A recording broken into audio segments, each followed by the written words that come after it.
Fact number 1. The longest game of chess that is possible is of 5,949 moves. Fact number 2. The longest game lasted for 269 moves and ended in a draw.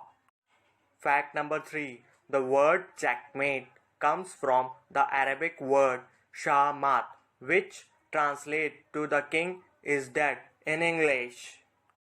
The fact number 4. The new move where the pawn could move to step instead one was introduced in Spain in 1280.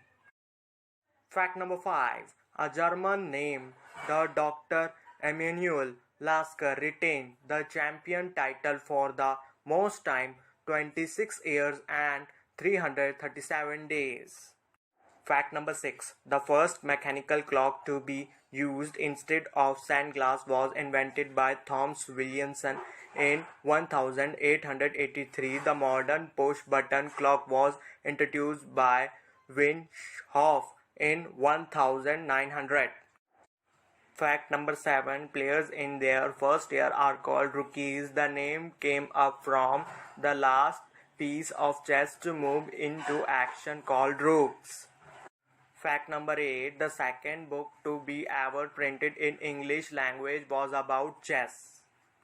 Fact number 9. Alan Turing developed the first computer program for playing chess was developed in 1951. However, no computer was powerful enough to process it, so Turing tested it by doing the calculation himself and playing according to the results, talking several minutes per move.